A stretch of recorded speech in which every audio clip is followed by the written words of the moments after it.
this morning, taking time out to come to our first Finance Committee meeting for the 26-27 school year.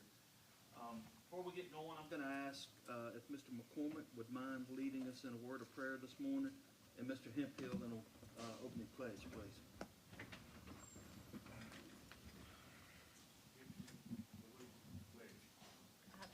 Allegiance to the flag of the United States of America and to the republic for which it stands, one nation, under God, indivisible, with liberty and justice for all.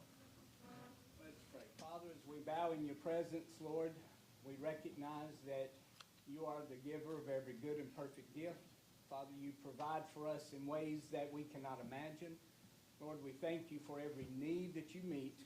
Father, we thank you for allowing us to be here today using the talents and gifts you've embedded in each one of us. Lord, for the betterment of our community, the betterment of our students. Father, I ask you bless each home, each family that's represented here today. Father, give them peace and joy, abundant life, Father, that you promise us in your word. Lord, we give this time to you. Lord, we dedicate it to you. And again, Lord, we recognize you as Lord of Lords and King of Kings. Amen. And we ask this in Jesus' name. Amen. Amen. Thank you, Mr. McCormick. Mr. Hemphill. Okay, we need to make an amendment to the existing agenda. If you'll look down at business item number 3, it should say on your copy, consider salary stipends. We need to amend that to state consider salary schedules for the 26-27 fiscal year. And I'll need a motion and a second to accept this amendment to the existing agenda. I make a motion. Second. We've got a motion and a second. Any opposition? There is none. Now we need a motion and a second to approve the newly amended agenda. I'll make that motion. Second. So we've got a motion and a second. All those in favor say aye. Aye. Any opposition? There is none. All right, I want to welcome Miss Deb Hamby to our committee. She's taken Jane Biggs' spot, so we appreciate you being here, and you got big shoes to fill, right? Yeah, I sure do. Thank you, Deb. We appreciate you.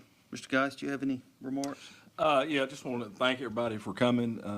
I know a lot of this you can see is Regina, and just want to thank her and her team that's in the room today for all their work. What you don't know, Regina's has not only been doing this, but we're also going through our bond rating procedures. We have a lot of work's been going on with her, so she's had a lot going on in the last couple of days, and appreciate their work. Just to be clear, Kelly, before we move into business, did we have any comment cards turned in? Yes, sir. Okay. Falling down on my job, aren't I? Okay, we now need a motion and a second to approve the minutes of the May 19th, 2026 Finance Committee meeting. I'll make that motion. Second. We've got a motion and a second. All those in favor, say aye. Aye. Any opposed? There is none. Okay, jumping into the business portion of the agenda. Item number 1, consider the annual operating budget for the 26-27 fiscal year. Ms. Meekus.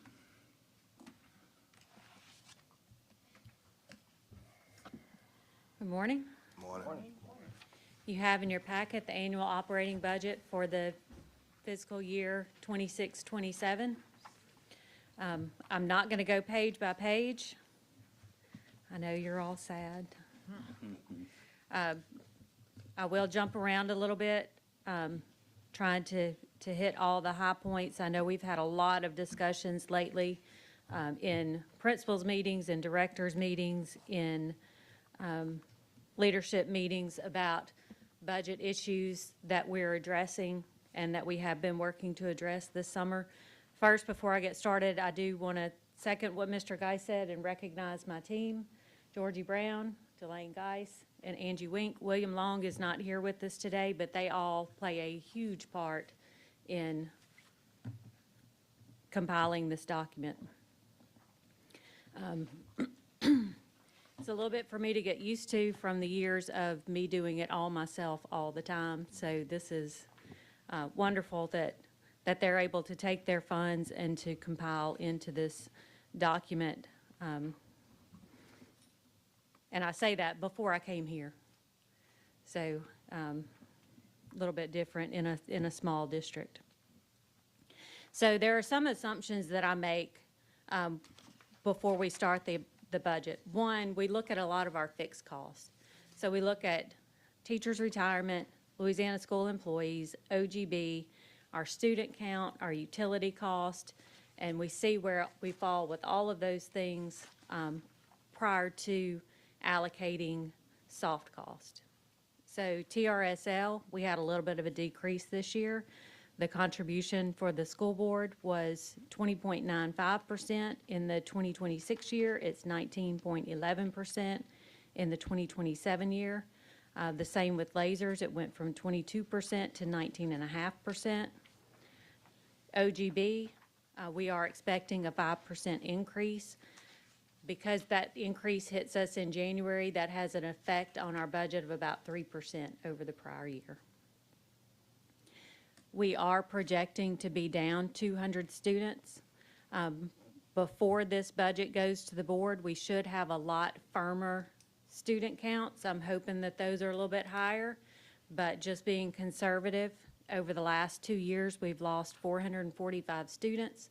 So I don't want to be mid-year realizing that we're a little bit lower, because that is significant money. So 200 students, for us, that's like 1.3 million in MFP cost right off the top. So we have to address that in our budget. And with our budget, I know a lot of businesses, they can get mid-year and then make cuts or make changes. Majority of our budget is in salary and benefits, and that salary and benefit is accrued over the year. So our teachers start in August. So by the time we get our solid student counts, we're November, December, February, before we get the change, they've worked most of their year. Any changes that we make at that point have minimal effect. So we want to get this on the front end and make sure that we're making those plans early in the year.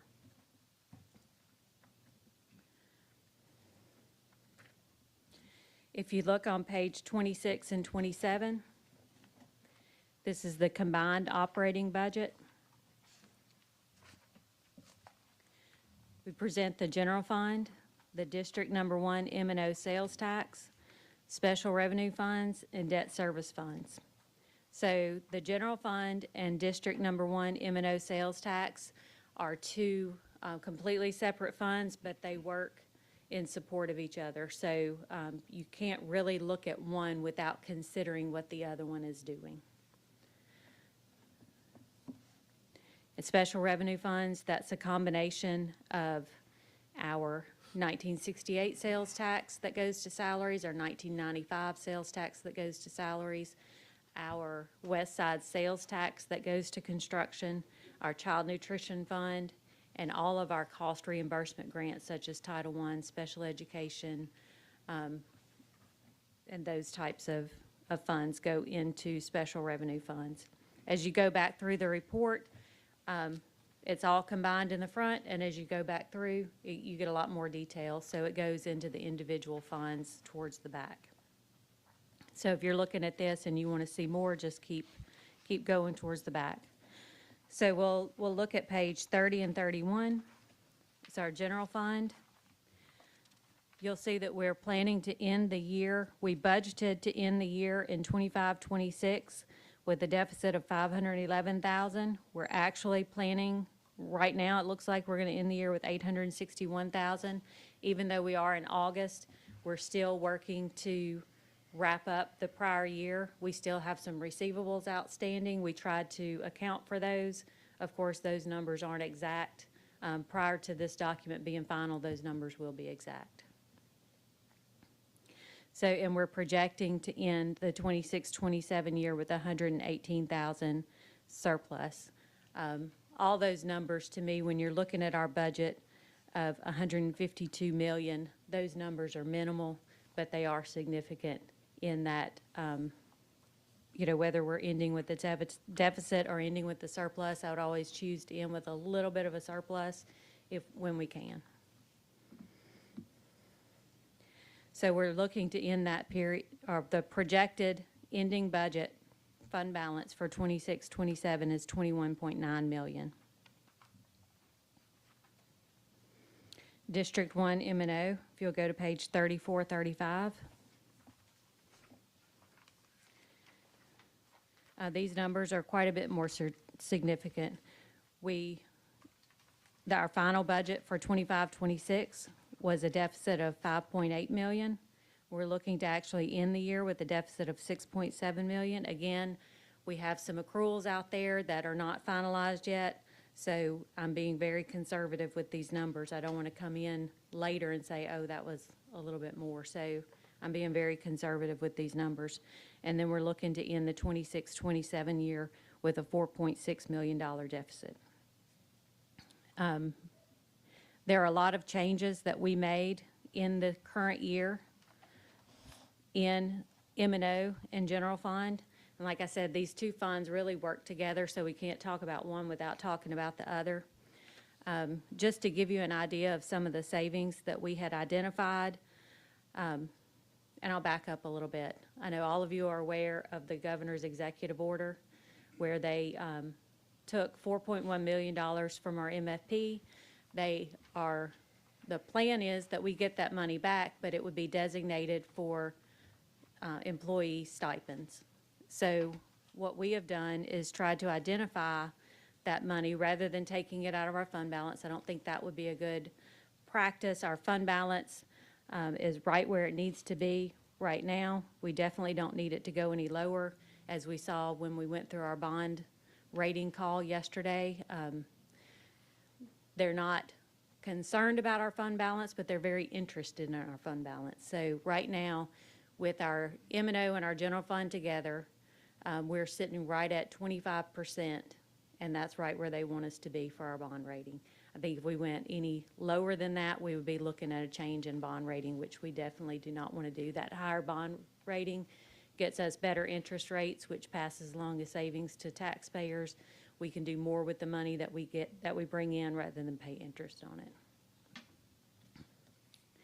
So, Virginia, yes, sir. the bonding people up in New York, when they look at this, do they take into the history that we have with them over the last 30 years on the number of bonds that we passed and paid off and so forth? Do they take that consideration when they look at our bond rating, or is it all about the numbers? It's majority is about the numbers, but I do get the feeling when we come into the call that they have done their homework. They know a little bit about us. We try to provide as much information ahead of time in writing to the call so that we're not starting from ground zero. They come in understanding that we take care of our business and we take care of our district. So I think that does carry a lot of weight. Definitely last year when we went through the bond rating, there was a lot of concern about the economy. There was concern about our fund balance. A lot of the literature that I've read shows that they're looking now, so where they used to be okay with a fund balance of 10 to 15%, now they want you at 25. So, and I know that has a significance in the economy. A lot of governments don't manage their money well. They get in a situation where they can't pay bonds back. So they're trying to be proactive on the front end and make sure that they give. Realistically, I just wonder how many districts in the state have a 25% percentage of their budget over their expenses. There are a few, not a lot. Not very many. I don't think there are many larger districts. And I will just reemphasize what Regina says. They spent a lot of time asking about our fund balance yesterday. We had a new analyst yesterday that had never been with us. The co-analyst on that call yesterday was a young lady that had been with us before, so she certainly had some history of us, to your point. But there was a lot of discussion about fund balance but we left the call feeling really good with the comments they had to say at the end. I want to tell y'all, Lucius McGee, who we brought in as our financial advisor a couple years ago, has done a really, really good job in this project, getting us ready and then providing information to Standard & Poor's for the call. So we're getting some good representation there. And of course, Grant's doing a good job as well, so. When will they make their decision? Do they Next say? Wednesday, we're supposed to get a call between 4 and 5 o'clock next Wednesday. The committee meets next Wednesday, and we should know something late that afternoon. So, Regina, are the bond rating commission, they're tightening their restrictions on, like, to be A rating? Right, and we've seen that evolving over the last few years. It seems like, I'd say 10 years ago, these bond rating calls were a blip. I mean, there just wasn't a whole lot to them. Right. They looked at your financial statements, they might ask you a couple of questions. Now, it's typically an hour-long call where they have your information ahead of time, they look through it, they come with a list of questions, and they really want to get a feel for how we manage our funds and what our view is and our vision for the district, where we're going, I what tell our you, plans are. they did have a lot of questions, direct questions about the governor's executive order, how we handled that, how did it affect our fund balance? And at that point, I was really glad that we put in the work that we put in this summer not to negatively impact that fund balance.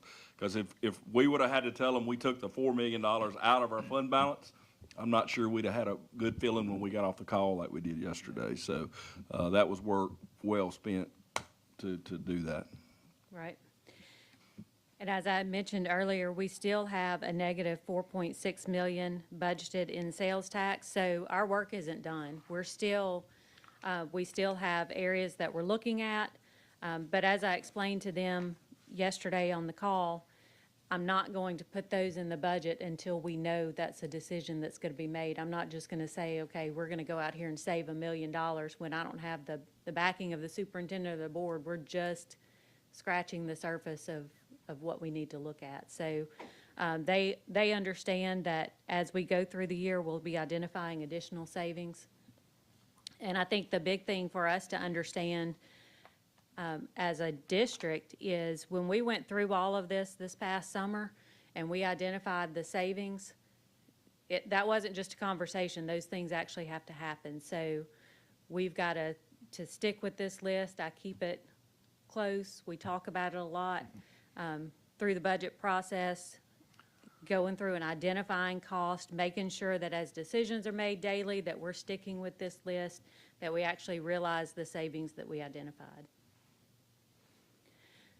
One of the significant savings that we identified was the consolidation of Swayze. That was $1 million. And I'm not going to go through the whole list, just some of the more significant items. And over the years, I know Jolynn and I've talked about this. So you came in 1990.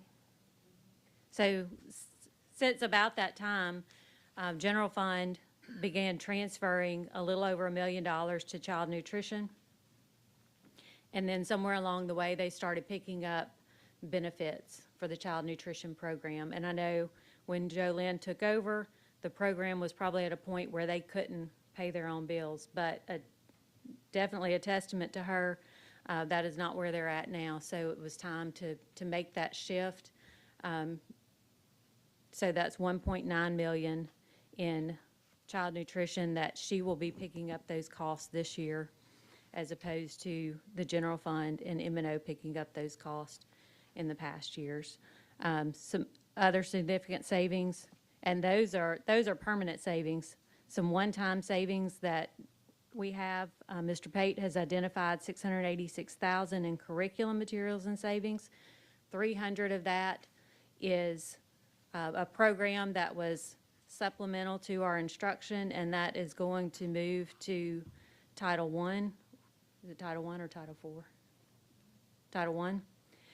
And the remainder of that were materials that we identified that we had that we didn't need to go out and buy this year. Of course, that's a one-time savings because we can't say that next year we're not going to buy $386,000 worth of materials and supplies. But 300 of that is a is a permanent.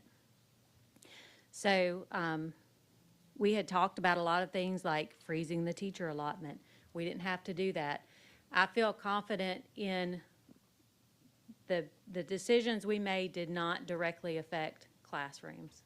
We tried to carry this out in the manner in which it was intended, that there was no impact to the classroom. I know everything we do somewhat impacts the classroom, but I can say we didn't cut teachers. We didn't cut any programs out of the classroom. We may have restructured the funding sources, but that's where we are.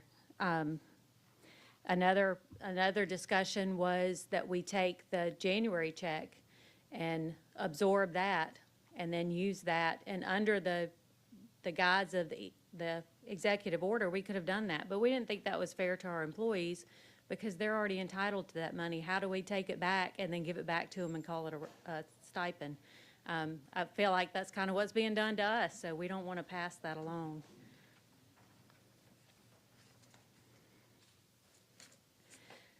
So if you'll look at page 38 and 39. Regina, before you move on, just Yes, sir. to button that up, just, like I said, y'all have heard me say, we did some good work. And it wasn't just Regina and I, it was every department head, every chief, every principal in the district contributed to that. But one thing I think we have to be very mindful of is this MFP task force. We don't know what they're gonna recommend when it's done. Their first meeting is actually today at 1 o'clock. It'll be streamed on the legislative, webpage if anybody wants to watch it. I looked at the agenda. I don't think they're going to make a lot of decisions today. It looks like a lot of introductory things. But their intention, as far as we understand it, is to have a recommendation by the end of the calendar year, the end of December, to make to the legislature as they go into session next year. And we don't know what that's going to be. So I think we need to continue to proceed very cautiously in what we're doing.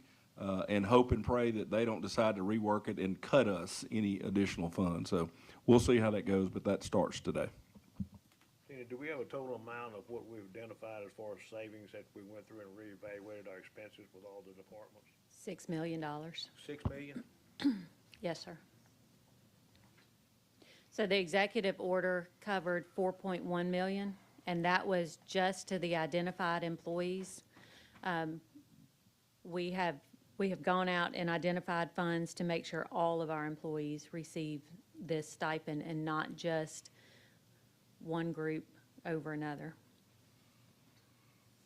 The funds that were guaranteed through the state constitution, there's no analysis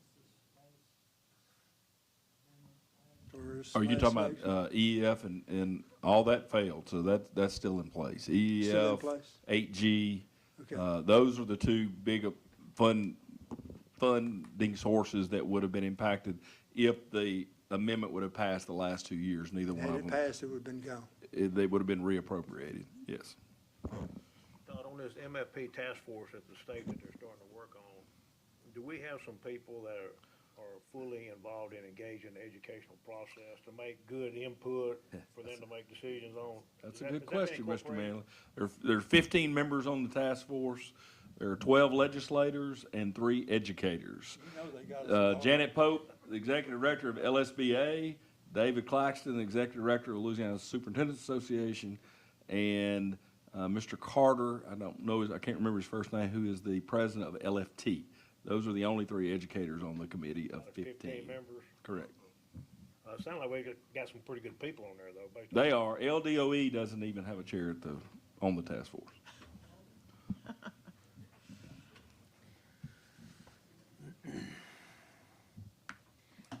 So if you look at our special revenue funds on page 38 and 39, we're looking to end the year with 54.9 million, with a $9.5 million increase. The majority of that increase is West Side sales tax, and I know we still are looking at items for that budget, and as we go forward, that is 7.7 million that we have not identified, but we are working with the West Side board members to identify those funds. Part of that also is building back up the fund balance in West Side sales tax. where we had spent down lower than what we wanted that fund balance to go. We always want to keep enough money in there to make sure if we had a major disaster or a need, that we would be able to address it immediately and not say, well, let's, we got to wait a year for our fund balance to build back up. And then, Was that Tommy? I said, you never know when a house might come up for sale. What is our current fund balance for that west side sales tax construction? I mean, 18.5 what is million. our, we the ended figure that we try to maintain? 10, 11, 12 million or 15. 15? 15. So we ended the year with 17.1 million. That was a $3 million deficit in the 25-26 year. So we're looking to end the 26-27 year with 24.9 million. So, like I said, we're still working with them, and I have no doubt that they will come through and identify items to spend that budget in the current year. They got their work cut out. Feeling good about it, Tommy. Feeling good. Feel good about it. Yeah, we're good. I'm sure Tommy and Mike's both gonna have a lot of good input. They do. They're very helpful. So if you go all the way back to page 66 and 67, this is our combined debt service funds. We're not required by law to adopt a budget for the debt service funds, but as the process we're going through now with our bond rating, this helps tremendously so they can see what we have in our debt service, what we plan to bring into our debt service, and what payments we have going out. So all of the debt service funds are directed by the bond repayment schedule. So whatever the bond repayment schedule says we owe, that's what we collect. So I do a calculation every year. The board just approved it last month for our ad valorem millage. That millage is based on the requirements of the bond issues. So we do a calculation and go backwards into it. We see how much money we have, how much money we're gonna have to spend, and then what our property values are, and calculate the millage that we need. Of course, a lot more goes into it than that. That is years planning. So we have a steady millage, and on the east side, we're at 36 mills. We don't anticipate any change in that. Virginia, do we have any idea when we're gonna have our premium money available on the current east side bond that we're working on now? I mean, is that toward the end of the takeout period, or do we have any kind of figure now, or when is that gonna be made available? I would say let's wait until this new issue sells and then do it all. Which will be this year or next year? Yeah, we've already started that process. I guess at the July meeting, Grant started that process. So it should and be September-ish when they September sell. or something like that, the money will be available, or just It usually takes a couple of weeks after it sells to be available, so all that'll happen pretty quickly. We're going through the bond rating process now. Once we get through the bond rating, we'll come back to the board, ask for permission to bid. We started that process in June, I believe. Yeah, hopefully that'll be the next board meeting, Mr. Miller. probably, latest would be October then, huh, probably? Yes, sir, I would think so, the latest. Top of your head, when the west side bonds will be paid off? So if you look on page 69, you'll see that the collections for the west side bond, our payments are fairly low. We're getting close. Georgie, do you remember when that, I know William handles the debt service schedules and he's not here, but, okay. Yeah. We're getting close. I think it's a few years. Nothing like putting you on the spot, is it, George? Yeah. Sorry about that.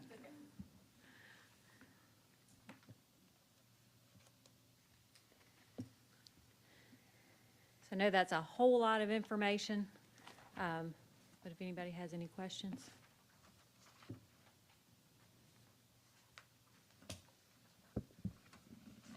When do we get our first numbers on enrollment for this year? When will they come up and be available? Jason started that process. We started yesterday. We're not really confident with those numbers. We had a lot of grades that were not, so our first count that we feel like will give us a good indication will be Monday. Monday?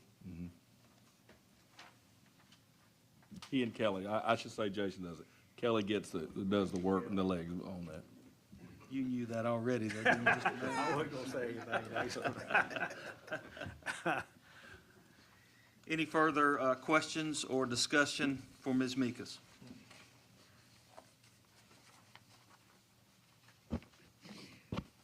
Okay. I think we need a motion and a second now to accept the, Recommend. or to recommend that we, to the board, that we accept the operating budget for 26-27 fiscal year. I make that motion. Second. We've got a motion and a second. All those in favor say aye. Any opposed? There is none. All right, business item number 2, consider employee stipends. Ms. Meekus? So as we had discussed and as we have discussed at length, with the governor's executive order, we need to address stipends for the district employees.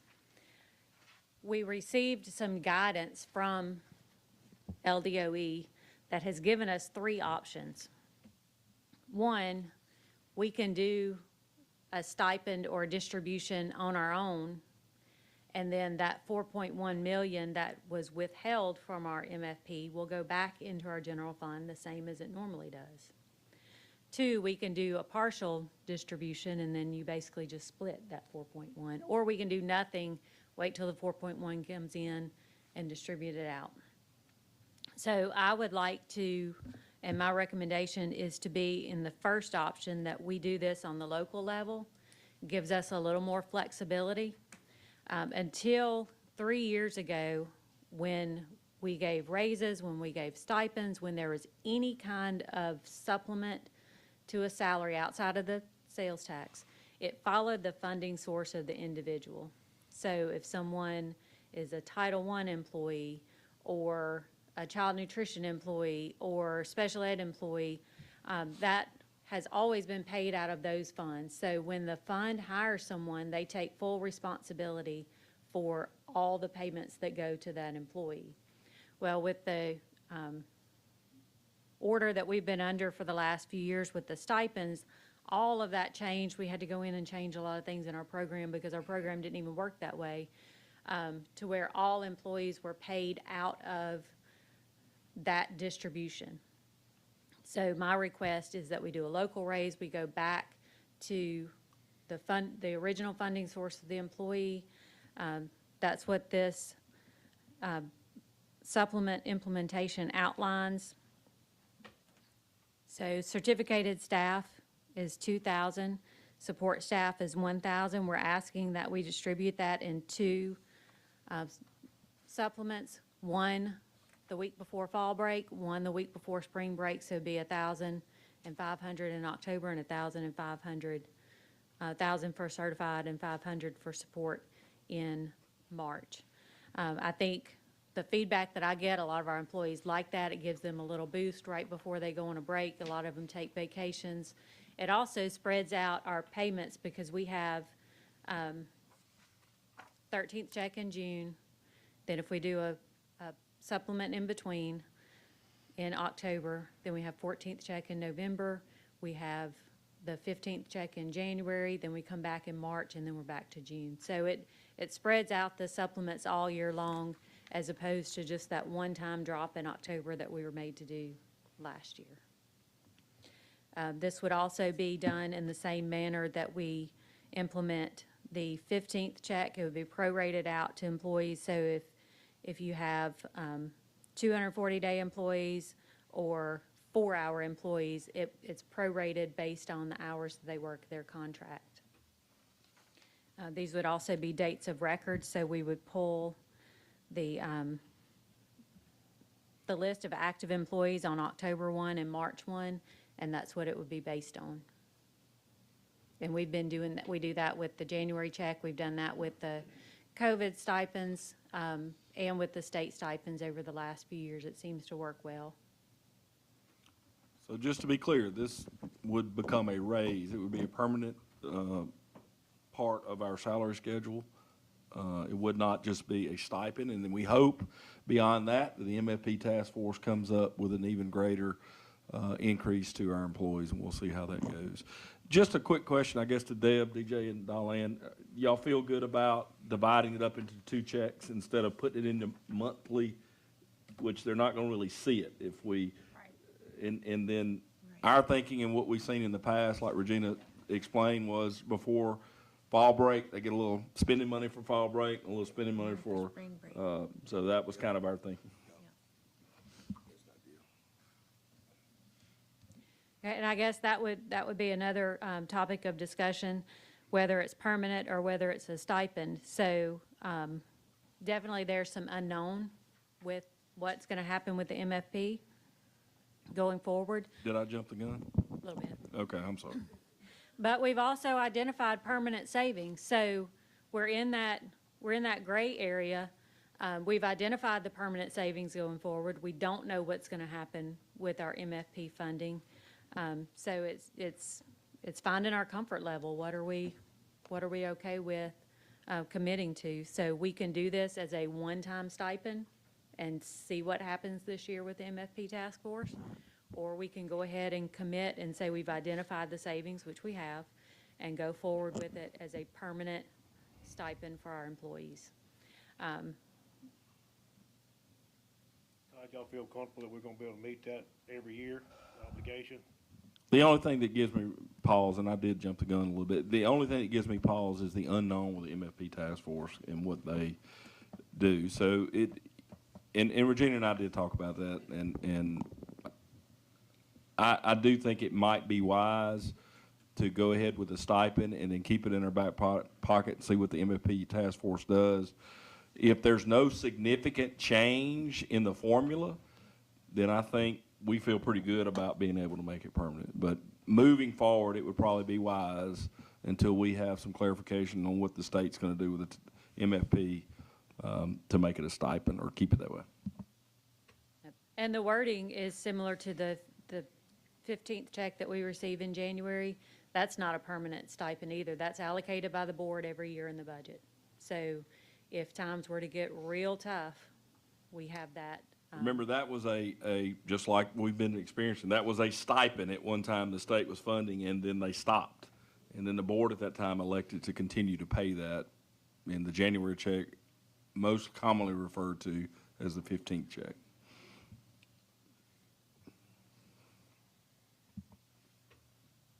So what are y'all's thoughts on permanent or one time?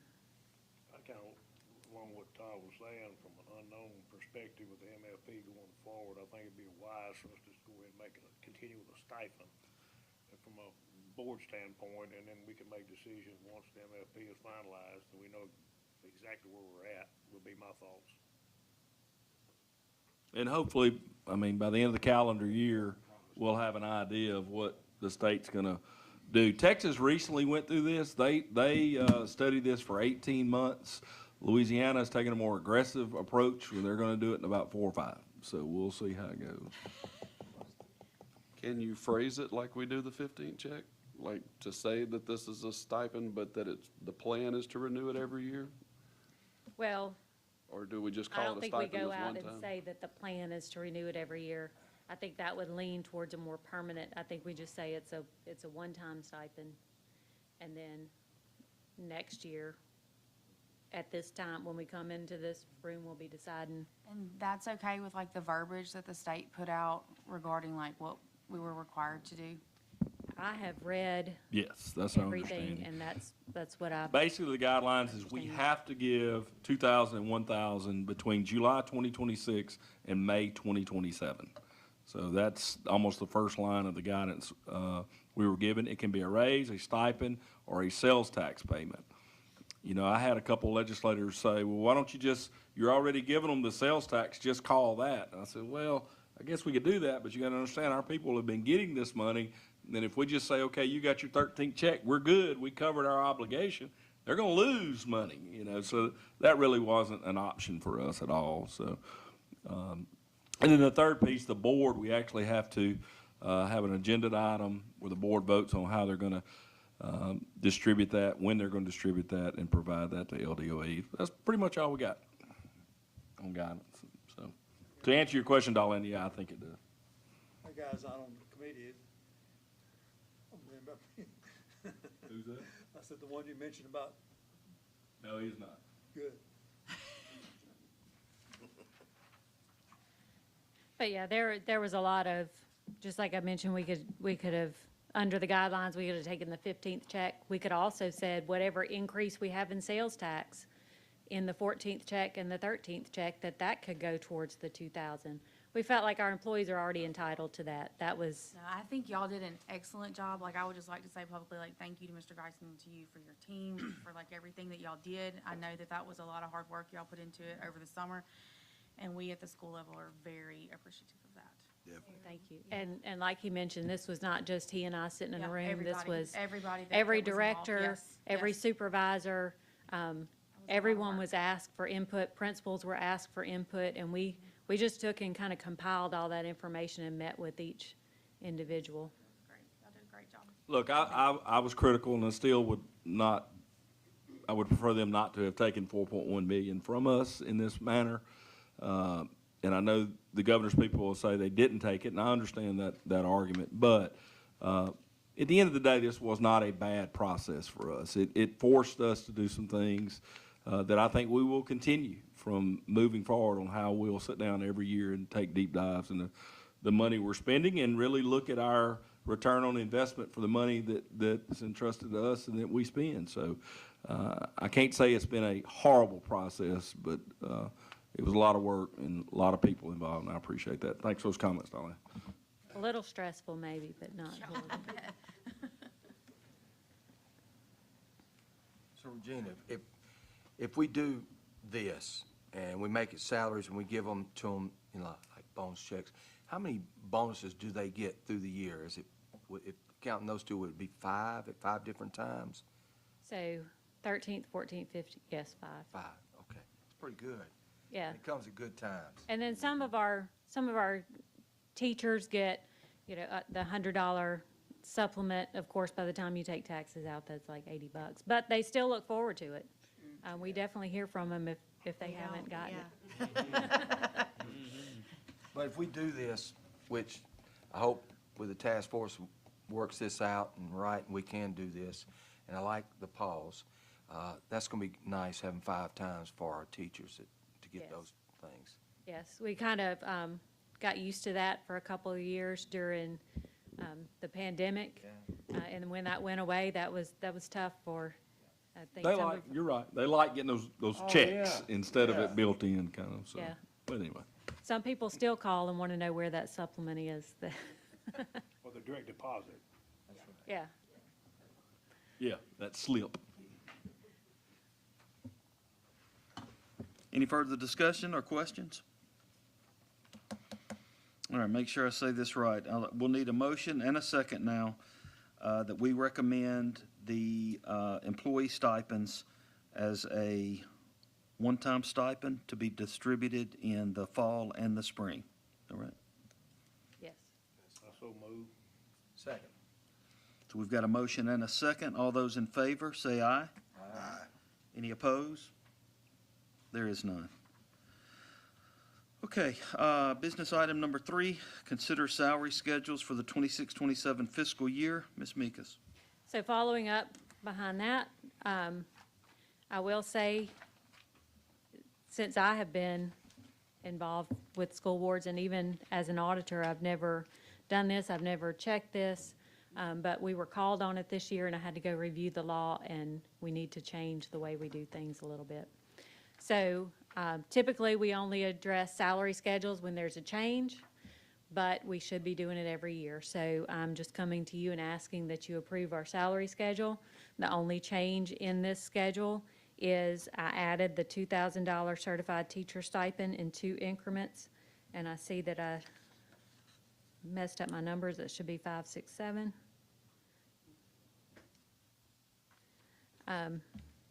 So that was the only addition to this schedule. This schedule is what we use in payroll. This is not what is put on the website. What is put on the website basically takes all this information at the bottom and pushes it up into the schedule to be apples to apples with what other districts who are competing for our teachers advertised, so we don't want our teachers to look at our schedule and say, man, y'all paid 20,000 less. Well, it's all in the supplements down at the bottom, so that's a nice little, So I just did a quick math on that. It's about 18,000 in supplements at the bottom. So those extra checks equal close to that. So, that would, go into the total salary. right. So what we published on our website has all of that put up, but I wanted to bring this to you and to the board that has the actual base salary outlined with the supplements down at the bottom. I'm assuming that STEP means years of service? Is that what STEP means? Not necessarily. Used to, Mr. Manley. Act 1 changed that under Governor Jindal. So what is the definition of a STEP now? It is, it's It's- just that, Years of service? Years of, not necessarily. so it used to be years of service, so you got a step regardless. So to increase the step now, you have to not be unsatisfactory on your evaluation. So if you're ever unsat on your evaluation, you stay at that current step. So you progress on the steps, starting with step 1, as long as you are not unsatisfactory in your yearly evaluation. And those are equal to a year of service as a certified classroom or a certified employee. So, say if someone starts out as a para and then moves into a teaching position, that doesn't follow over. When they start out as a certified employee, they start out at step 1 and then move for every, like you said, every satisfactory year. I was just sitting there thinking about that supplemental check for Richland Parish teachers. And that pretty well takes care of our 30-year employees.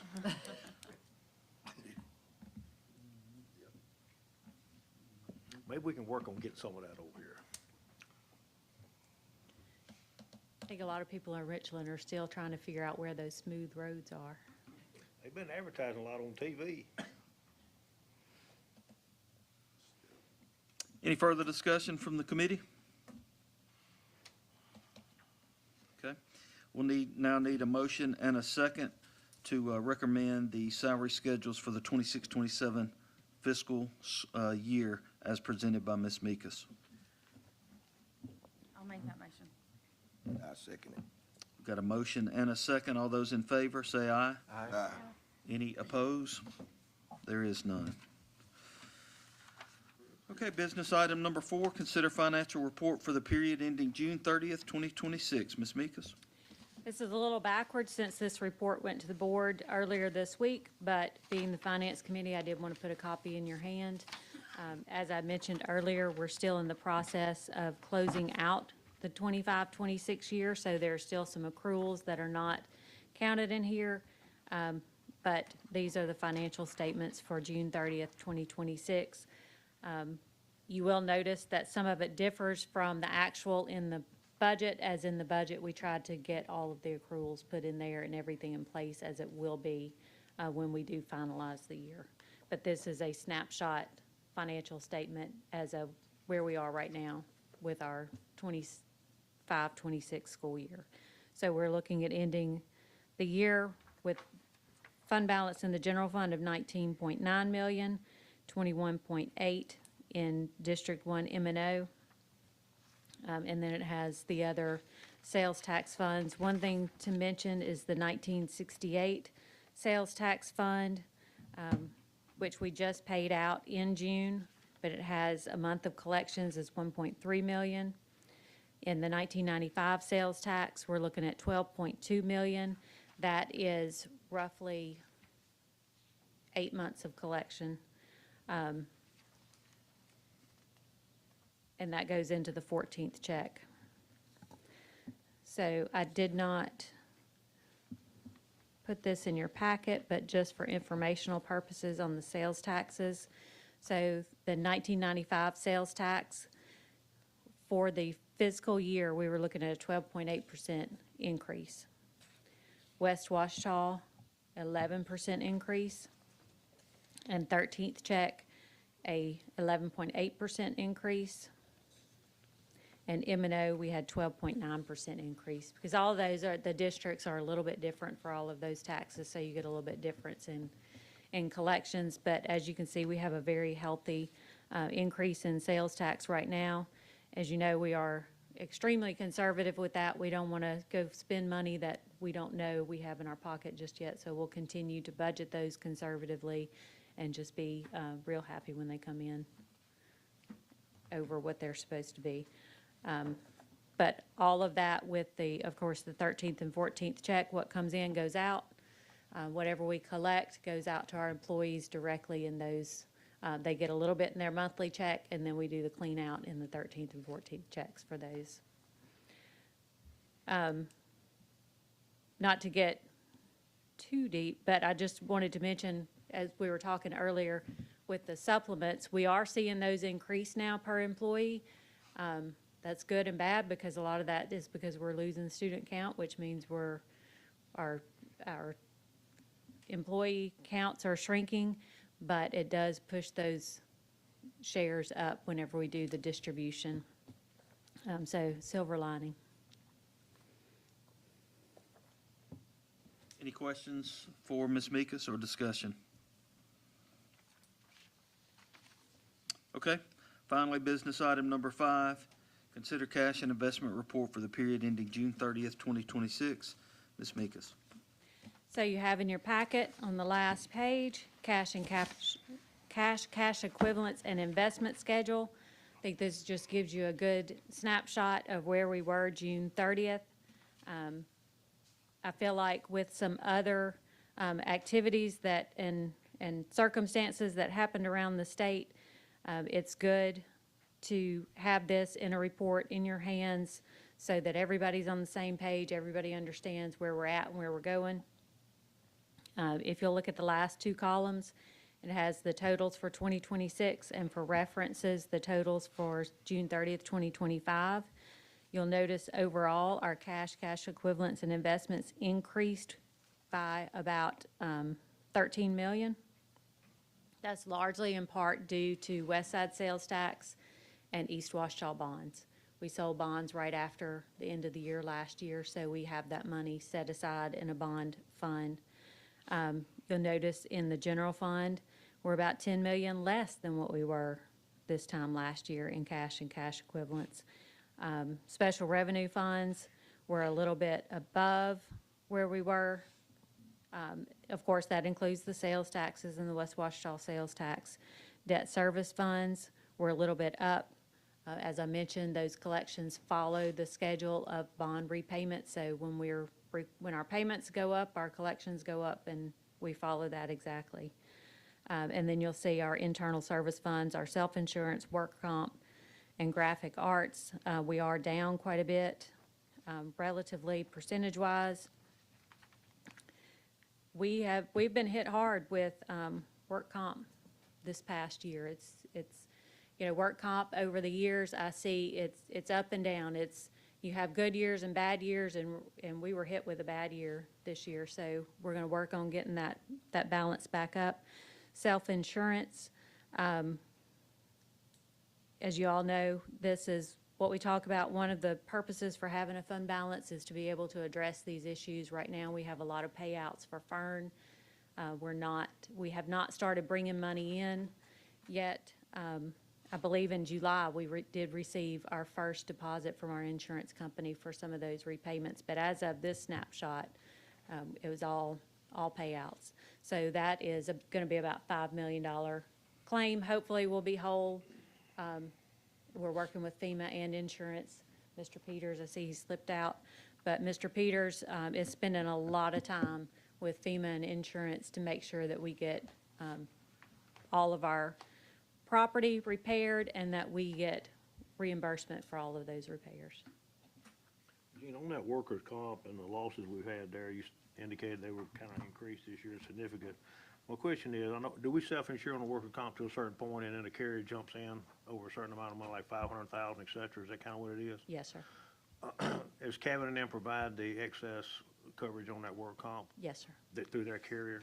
Yes, sir. So they've kicked in on this amount of money, I'm assuming, because the amount of pay. My question is, a lot of times insurance companies, especially when their losses increase like this and they're out of pocket too, will provide loss control services which means they will send somebody out that's experienced in evaluating employee losses and determine what measures that we could take to maybe decrease certain categories. If we see repetitive situations happening on a certain line, like cafeteria workers, bus drivers, et cetera, they would make recommendations that would lower the probability of a loss associated with that type of job. Has Kevin has he ever mentioned that to you, or has that ever been discussed? Not as a whole, like someone coming in and just doing a study, but we do work with them every day. On losses. On losses. So, It might Louisiana be- Ag is our administrator. They do a fabulous job of keeping losses down. We communicate with them regularly on, if we feel like we have a fraudulent claim, or if we feel like someone's trying to go over the top, or on the other end, if it's a valid claim, and, we try to work, we want our employees to be made whole when they're entitled to be made whole.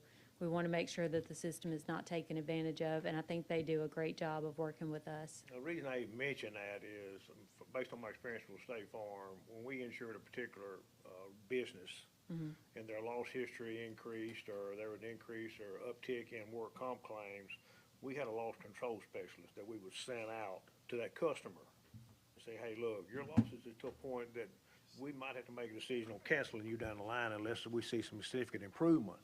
Therefore, we would make recommendations to that business to do this, which would help maybe trend along. Kevin, if you might want to contact Kevin and see. So we do have someone that comes out and does that. From Just the yes. insurance carrier? from Gallagher. Okay. And I know they When's the make last time they reports. came out? I'm sure They this come out quarterly quarterly? or semi-annual. I didn't know they were doing that. If they're doing that, that should be, something that they want to do to maybe help Yeah. get a handle on, with $2 million work comp So- losses. It would be to their advantage as a carrier, since they're picking up 500,000 excess, to Well, go ahead and get involved in this and maybe cut down on some of the losses. Right, so this is our self-insurance, so whatever we're entitled to reimbursement from them would be above this.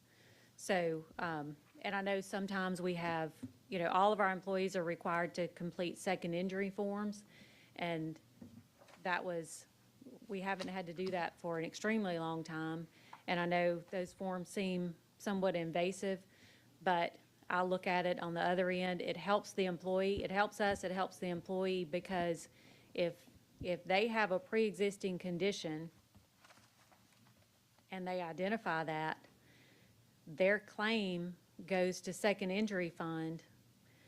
So it's not out of our pocket, and it helps get their claim processed much cleaner, easier for them, going through second injury. So we try to address that. I know Mr. Thompson handles all of those, or should I say Kelly handles collecting those. But yes, sir, I hear what you're saying. Mr. Manley, transportation did bring Gallagher in for a loss prevention session, and they met with all of our drivers. We had 25 accidents in the first half of last year. So they came in, unfortunately, we gave them an hour in our in-service. They did not come prepared. It was not prevented, our staff did not learn from it. So we're hoping, they're trying to develop a system where video systems or things that continue education things that our drivers can go, so they are attempting. Yeah, good, sounds good. And I know you being the supervisor and over at transportation, Waylon, they might want to visit with you and let you be the spearhead on implementing things that they see might. We came in and met, and this was Right, the first right. element, we're gonna try to go through something deeper next. Well, it's good that they're being proactive in that.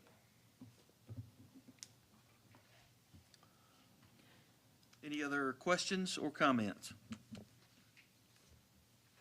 Good job, Ms. Meekus. You'll sleep well tonight, huh? I absolutely will. Well done, ladies. Thank y'all. All right, guys, Thursday, I believe it's a Thursday, November 17th will be our next regularly scheduled Finance Committee meeting. So I look forward to seeing all of you there. Can we get a motion and a second to adjourn? Motion to leave. Second. All those in favor say aye. Aye.